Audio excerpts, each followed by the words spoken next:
안녕하세요, 친구들. 자, 오늘은 오단원의 7차 시를 배우는 시간입니다.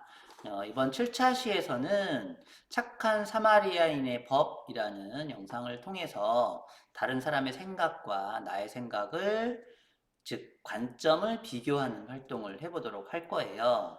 네, 비교를 하기 위해서 우리 찬성과 반대로 의견을 정하고 토론을 계획해보는 시간입니다.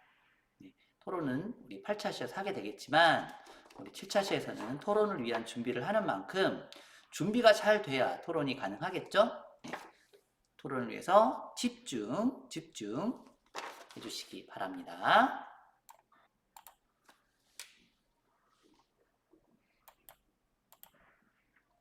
예, 우리 착한 사마리아인의 법 영상을 이제 보기에 앞서서 우리 내용을 잠깐 살펴본다면 1928년에 미국의 한 부둣가에서 산책하던 중에 남자가 한 명 바다에 빠졌어요. 그래서 막 살려달라고 했는데 그 옆에서 이렇게 조금 4번 그림처럼 이렇게 일광욕을 하고 있는 사람이 쳐다보고는 도와주질 않은 거예요.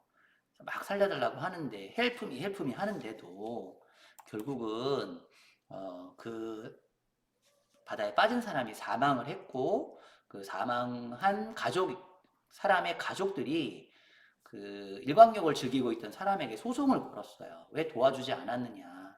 도와줬다면 우리 아들이 살았을 거 아니냐?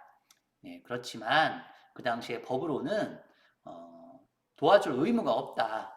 사망에 대한 책임이 없다라고 판정이 된 겁니다. 그 사건 이후로 많은 논란이 있었고 착한 사마리아인의 법이라는 것이 만들어졌는데 만약에 지금 있는 착한 사마리아인의 법이 1928년 그 남자가 빠졌을 때도 있었다면 과연 그 남자는 죽었을까? 이런 질문입니다. 그래서 우리 착한 사마리아인의 법에 대해서 알아볼 텐데 선생님이 영상을 여러분들과 함께 지금 볼 수가 없어요. 여러분들은 착한 사마리아인의 법 필요성에 대한 영상을 자료를 찾아서 꼭 보시기 바랍니다. 저작권 때문에 선생님이 보여줄 수는 없으니까 여러분들이 꼭 찾아서 봐주시기 바래요. 영상을 다 봤으면 아마 여러 가지 생각이 들었을 것 같아요. 생각보다 좀 깊이 있는 내용이 담긴 영상이거든요. 그래서 아마도 여러분들이 이런 생각을 하지 않았을까 싶어요. 법으로 정해야 되겠다. 착한 사마리아인의 법은 만들어져야 된다. 당연히 지켜야 할 도덕적 의무이니까 따르지 않는다면 법으로 처벌하는 게 당연한 거 아닌가. 당연한 거니까 법으로 만들어야 된다라는 친구의 의견이고 이 가운데 있는 친구 좀 깜짝 놀랐죠. 아마 다른 생각인 것 같아요. 법으로 정하지 않아도 괜찮아. 도덕까지 법으로 규제하는 건 강압에 가까워. 도덕이라는 건 뭐냐면, 뭐, 인사를 해야 된다. 울어든에게 공경해야 된다. 뭐, 남들에게 친절해야 된다. 이런 내용들인데, 그런 도덕까지 법으로 만들면 너무 심하지 않느냐. 너무 강압적이지 않느냐. 이런 의견을 지금 내고 있어요. 두 친구의 의견이 다른 이유는 서로의 생각이 다르고, 생각이 다름에 따라서 관점이 다르기 때문입니다. 자, 마지막으로 여학생은 이런 생각을 하고 있네요. 사람이라면 당연히 남을 도와야 되고, 당연한 일이니까 법으로 해도 되지 않을까? 라고 이제 고민을 하고 있어요. 여러분들은 어떨까요? 사실 이 논쟁은 실제로 어른들 사이에서도 굉장히 논쟁이 심하게 이루어졌던 내용이기도 합니다. 자, 우리가 이렇게 서로 논쟁이 될 수 있는 것들을 이야기로 나눌 때 토론 또는 토의를 하는데 일단 토론과 토의를 좀 구별하셔야 되는데요. 토의는 뭐 세 가지, 네 가지, 다섯 가지 선택할 수 있는 것 중에서 무엇을 선택하는 게 좋은가 의논할 때는 토의를 하게 되는데 토론은 한 가지 사건, 사고, 견해에 대해서 찬성과 반대로 이제 나눠지는 거예요. 그래서 찬성과 반대로 나눠져서 서로의 이야기를 나눌 때는 토론이라고 합니다. 토론을 할 때는 서로 찬성과 반대이기 때문에 서로 생각이 다른 거 명확하거든요. 이렇게 명확하게 다를 때 서로 다툼이 될 수 있어서 사회자를 둡니다. 그래서 사회자가 있고 찬성편 토론자와 또 반대편 토론자로 나누어져서 하게 되는데 사회자의 역할은 중립적인 입장에서 회의를 이끌어 나가고 발표 기회와 순서를 정해주는 역할을 하게 돼요. 그리고 때로는 발표의 내용을 요약하고 정리해주기도 합니다. 찬성편 토론자의 경우에는 찬성의 입장에서 자신의 근거를 들어 상대편을 설득하는 주장을 말하게 되는데 반드시 규칙에 따라서 발표를 해야 되고요. 또 상대방의 입장을 존중하면서 상대를 비난해서는 안 됩니다. 이게 중요한 내용이겠죠? 네, 반대편 토론자도 마찬가지예요. 반대의 입장에서 근거를 들어서 상대를 설득하고요. 또 주장을 말하고 규칙에 따라서 당연히 발표를 해야 되고 상대의 입장을 반드시 존중하면서 또 상대를 비난해서는 안 되는 거예요. 네, 아주 중요한 내용들이죠. 토론에는 규칙이 조금 까다롭습니다. 자, 만약 우리가 이렇게 착한 사마리아인의 법을 제정해서 토론을 준비한다면 어떻게 할까라는 걸 좀 고민을 해봤어요. 그래서 1단계는 우리 일단 찬성편의 주장을 정하고 한번 생각해 보는 건데 찬성과 반대편의 근거를 정하고 만들어 보는데 주의할 점이 있죠. 네, 바로 이 주장에 대한 근거, 찬성이라는 주장에 대한 근거를 댈 때 그 근거가 사실이어야 됩니다. 짐작이거나 추측은 안 되고요. 그다음 주장을 뒷받침하는 것이어야 근거로서 자격이 생기는 거예요. 그래서 이 두 가지를 여러분들 꼭 명심하시고 주의해서 근거를 만들어 주세요. 자, 만약에 선생님의 생각이 찬성, 사마리아인의 법을 제정해야 된다라고 생각한다면 인간의 기본적인 것이라면 법적인 처벌도 필요하다. 그렇죠. 그러니까 이 법이라는 게 정말 중요하다는 거죠. 인간의 기본적인 것, 인간이 기본적으로 해야 되는 것이라면 법이어도 상관없지 않느냐 이런 주장이 되겠죠. 두 번째는 법으로 정하지 않으면 사람들이 지키지 않을 수 있다는 거예요. 법으로 정하지 않으면 법으로 정해놔야만 사람들이 지킨다는 거죠. 또 마지막으로는 법으로 강제하지 않아서 지키지 않는 사람도 있다.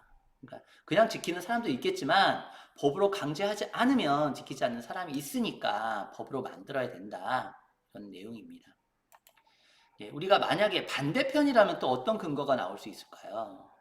자, 어떤 근거가 나오든 반드시 그 근거는 사실이어야 하고 그 근거가 주장을 뒷받침해야 된다는 것은 선생님이 다시 한번 강조를 하겠습니다. 자, 이런 근거가 가능할 겁니다. 착한 사마리아인의 법은 제정하지 않아도 된다. 라는 편에서 근거는 당연히 해야 되는 걸 법으로 정하면 법이 너무 많아진다. 이 당연히 해야 되는 것이 바로 도덕이라는 거거든요. 도덕적인 것을 법으로 정하면 법이 너무 많다. 뭐 인사도 하는 거, 뭐 예를 들어서 공손하게 하는 것, 친절해야 되는 것, 뭐 이런 것까지 다 법으로 만들면 우리 너무너무 지켜야 될 법이 많아서 힘들다 이거죠. 두 번째는 타인의 위험을 정확하게 예상하고 누구나 알 수는 없다는 거예요. 그 사람이 나 때문에 물에 빠져 죽었느냐 알 수 없다는 거죠. 나는 몰랐어. 그 사람이 죽을 줄 몰랐다. 근데 그 기준이 뭔지 알 수 없다는 거예요. 또한 조심하지 않아 생기는 위험은 스스로 책임져야 된다고 생각한다. 이것도 근거가 될 수 있겠죠. 스스로 주의하지 않아서 생기는 것까지 내가 책임질 수는 없지 않는가. 이런 근거도 가능할 것 같아요. 자, 이렇게 여러분들이 토론을 하게 되는데 근거를 만들어서 내가 주장을 했잖아요. 근데 주장을 한 걸로 끝나는 게 아니라 상대편은 나에게 반론을 할 겁니다. 그래서 나에게 반론을 할 때 나는 또 상대편의 주장에 대해서 어떤 반론이 가능한가. 자, 예를 들면 이렇게 한번 해보도록 할게요. 나는 착한 사마리아인의 법을 제정해야 된다는 찬성 입장인데 상대편의 반대 주장이 있겠죠. 상대편에서 이런 주장을 할 수 있습니다. 주장과 근거를 제시할 수 있는데 남을 돕는 것은 개인의 선택이니까 타인을 돕는 것을 법으로 정하는 것은 개인의 선택의 자유를 제한하는 것이다. 돕고 안 돕고는 내 선택 아니냐? 근데 왜 그걸 법으로 정해야 되느냐? 이렇게 질문할 수 있는 거예요. 그러면 여기에 대해서 나는 어떻게 또 반론을 펼 수 있을까요? 네. 단순하게 돕는 것은, 뭐, 뭐 일으켜 세워준다던가 뭐 떨어진 걸 주워준다던가 이런 것은 선택이겠지만 사람의 생명이 걸린 일은 의무라고 생각한다는 거죠. 예, 사람의 생명은 사람이 막 죽어가는데 실제로 목숨을 막 잃어가는데 도울까 말까 고민하는 것은 안 된다는 거예요. 그건 당연히 도와야 된다는 거죠. 이런 것이 반론으로 가능한 거예요. 네, 이 반론에 대해서 이런 질문도 또 가능하겠죠.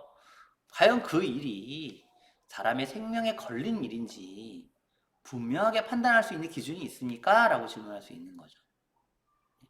그렇다면 여기에 대해서 나는 또 그 사람의 생명이 걸린 일은 그 상황이 벌어진다면 누구나 판단할 수 있는 위급한 상황이라고 다 생각하게 된다. 쉽게 말하면 사람이 생명이 위험할 정도면 누가 봐도 위험하다 이거죠. 그게 안 위험해 보이는 사람은 없다는 거예요. 그렇기 때문에 이렇게 반박을 하는 거죠.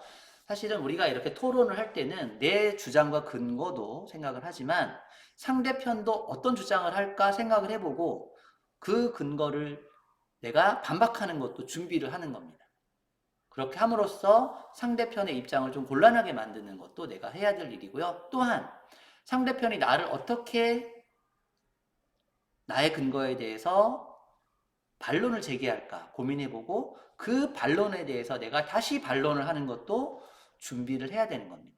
그래야만 내가 상대방을 좀 더 효과적으로 설득할 수가 있는 거예요. 자, 오늘 여러분들 활동 교과서 236쪽 활동으로 마무리하겠습니다. 등교 수업 시에 확인하니까 꼭 해주시기 바랍니다. 네, 오늘 7차 시 활동 마무리하게 되는데요. 7차 시에서는 우리 착한 사마리아인의 법이라는 영상을 통해서 찬성과 반대로 나눠져서 토론을 준비하는 활동을 해봤습니다.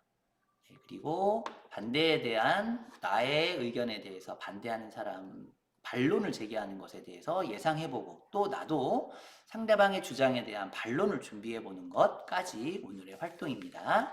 교과서 236쪽 활동으로 오늘 마무리하게 되는 거 잊지 마시고 선생님의 약속대로 반드시 해주셔야 됩니다. 반드시 해주셔야 돼요. 그래야만 다음 8차 시의 토론 활동에 우리가 함께 어렵지 않게 할 수 있습니다. 네, 모두 안녕!